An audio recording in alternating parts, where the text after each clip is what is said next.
Angels imprisoned beneath river Euphrates, where are they now?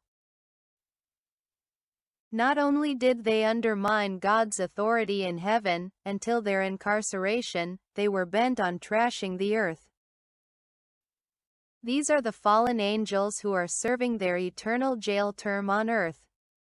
God himself arrested them and confined them to underground dark cells. Jude chapter 1 verse 6. And the angels who did not keep their positions of authority but abandoned their proper dwelling, these he has kept in darkness, bound with everlasting chains for judgment on the great day. If you like what you're hearing, please follow us until the end. And don't forget to hit the subscribe button. 2 Peter chapter 2 verse 4. For if God did not spare angels when they sinned, but sent them to hell, putting them in chains of darkness to be held for judgment,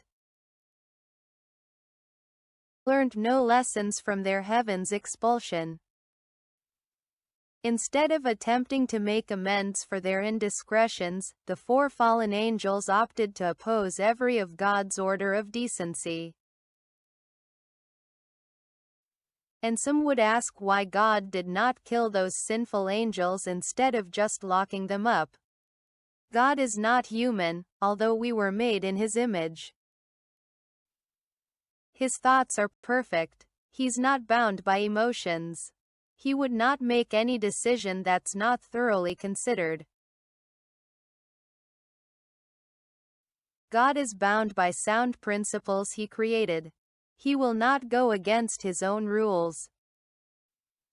Although the fallen angels had committed high treason, God still would not summarily execute them without first bringing them to judgment. For this reason, and to prevent the dissident angels from causing further damages to his creation, God had to detain them until the much-awaited,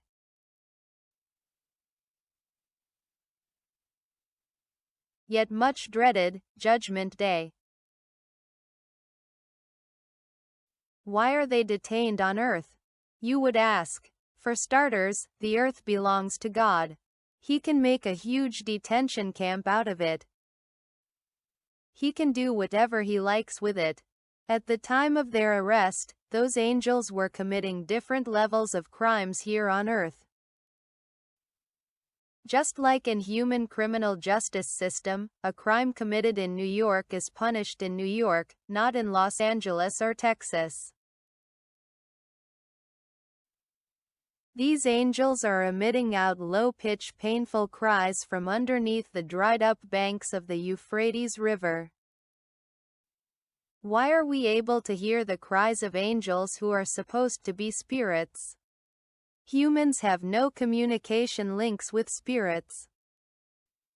That's actually the reason God had imprisoned them. The Bible reported that they were physically interacting with humans. Genesis chapter 6 verse 4. There were Nephilim, men of stature, notorious men, on the earth in those days, and also afterward, when the sons of God lived with the daughters of men, and they gave birth to their children. These were the mighty men who were of old, men of renown, great reputation, fame.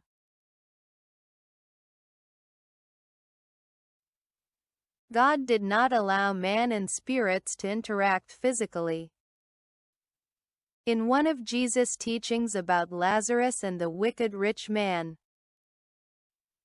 he stressed that there's a huge rift between the dead, spirit, and the living, man, that cannot be crossed.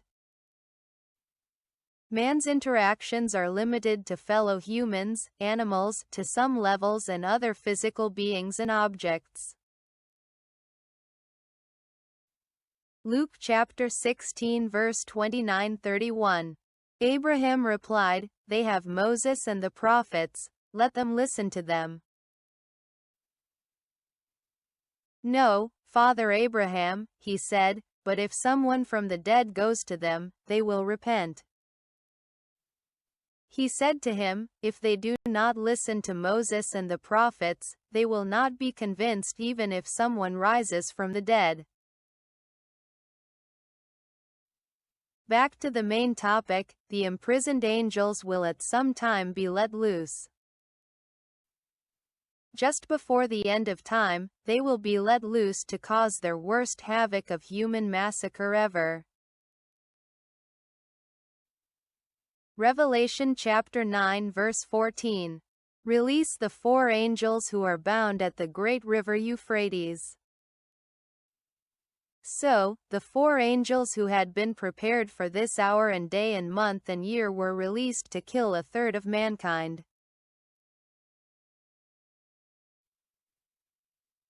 Can you begin to imagine what a time of pandemonium it will be when the 4 most destructive creatures are let loose to run riot on earth? The level of destruction and blood-letting will simply be indescribable. Are you wondering when that time might be? That time is now. Yes, now. We will not realize this until we see 4 extremely large men with automatic weapons dangling down their shoulders, walking down our streets, going from house to massacre people. Even this crude way of killing is happening in some parts of the world as we speak. But because of the publicity they attract, the negative uproar that follows, strikes fear in the hearts of the killers, making it difficult for them to continue.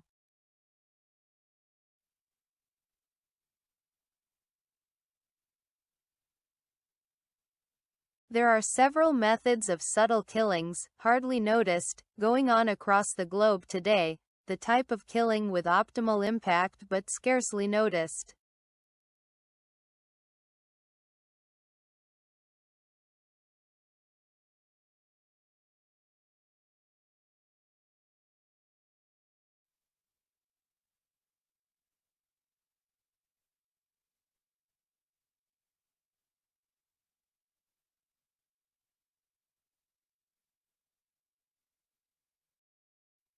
Millions of children across the globe used to rely on food aid provided for them through USAID.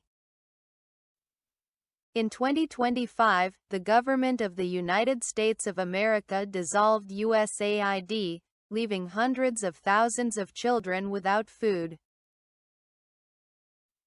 Here is a statement made by Save the Children.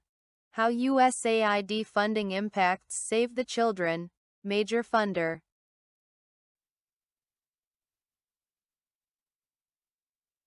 Save the Children relies heavily on funding from USAID and other U.S. government bodies for large-scale global health, nutrition, and education programs. Programmatic impact. Cuts have led to shutting down health clinics, halting malnutrition treatments,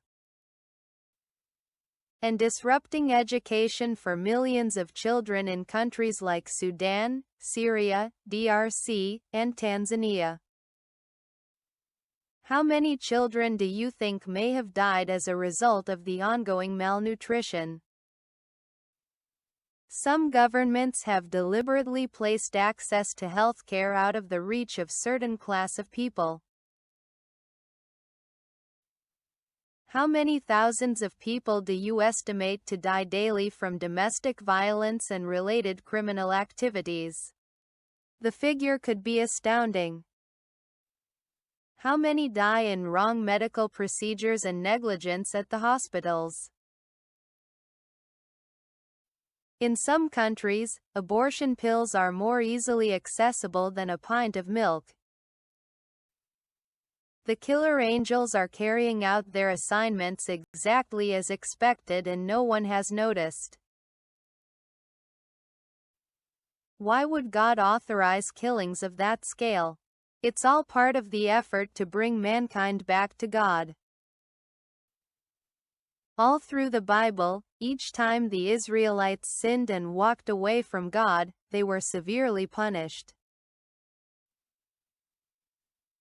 They repented of their transgressions and went back. God, the Almighty, wants to show His displeasure to the world.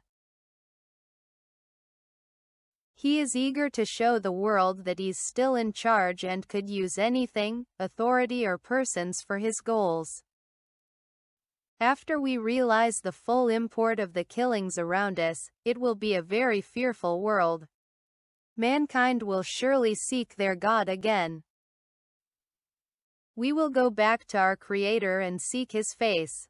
That's God's ultimate agenda. He will do anything to bring His children back to Him.